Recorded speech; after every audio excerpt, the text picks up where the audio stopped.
Maigsoon, kumusta? Kini maong binsahe alang kini sa mga katawhan na makasabot sa akong sinultihan karon nga mao ang Binisaya kon Cebuano. Apan dili gid ako taga Cebu.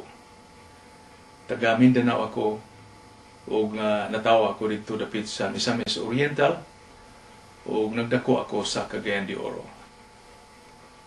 Ug gikan ako sa Cagayan de Oro apan natawo ako sa usa ka dapit nga gamay na lungsod sa Misamis Oriental nga mao nga Lubihit.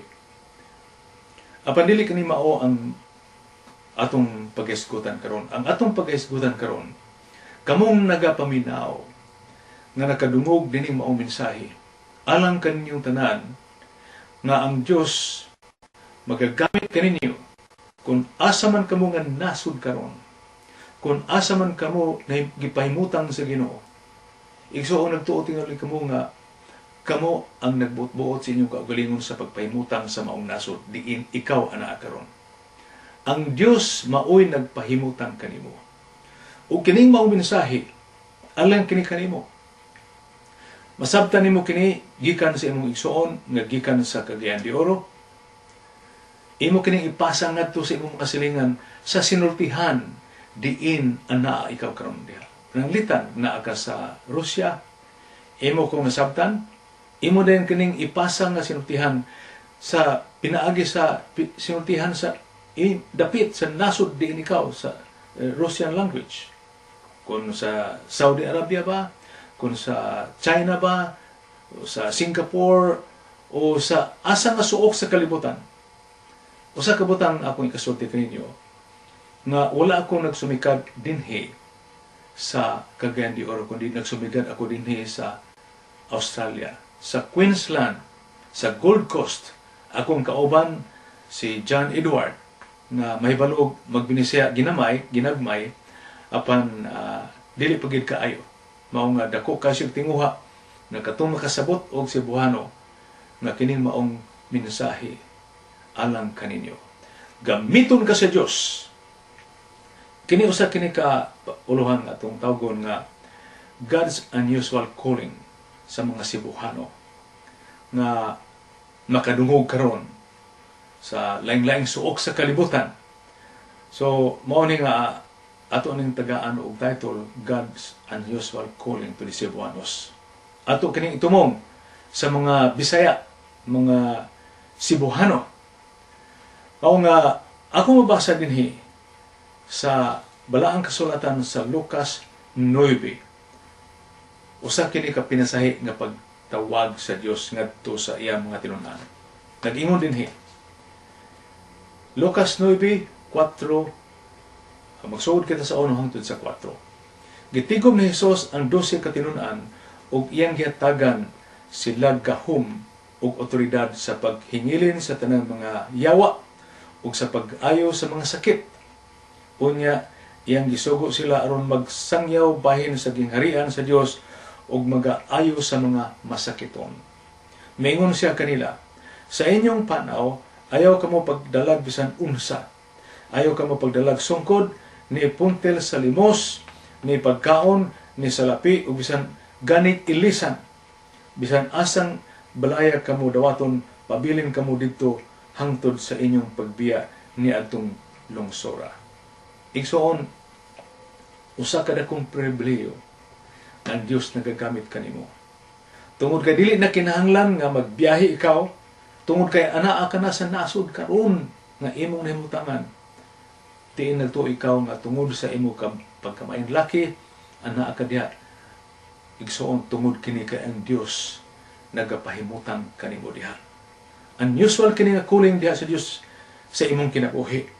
O nga atong basahon usab ang Lucas 10, magsugod ta sa 1. Kini mao ang 72 ka mga tinun-an ni Ginoong Hesus. Gawas lugar na atong 12. So atong isipon nga usa kita sa mga tinun-an ni Ginoong Hesus nga mao kini naabot sa atong kinabuhi. Gumikan atong 12, gumikan atong 72, o gumikan atong tanan nga nakadungog nga miabot karon kanato. So miabot diha karon kanimo kining mao mensahe. Unusual calling sa Dios sa atong kinabuhi. Akong basahon. Human ini gipili sa Ginoo ang laing 72 ka mga lalaki. Gipadala sila sa tinagurha aron mag-una kaniya ngadto sa tagsa-tagsa kalungsod ug dapit nga iyang adtuon. Sa ato pa nga ang Dios nagpauna kanimo diha, niya nang nasod karon. Gamiton kaniya igsuon. Unya dahil mingon siya kanila. Ang anihon daghan apan dyutay ra ang mga ngani. Igsuon ang ako mga pag-ampo matungod sa kadyutay sa mga ngani, gamiton ka sa Dios. Ikaw nga nakadungog karon, usa ikaw sa dyutay nga mga ngani. Og nag-ingon dinhi atong pasahon pag padayon nato sa pagbasa, busa nag-ingon dinhi, busa pag-ampo kamo sa tag-iya sa anihon aron magpadala sila dugang pang mamumuo nga moanhi niini, nga moani na ani. Lagaw kamo, pagdala kamo, nagpadala ako kaninyo nga sama sa mga nating karnero ngadto sa mga lubo.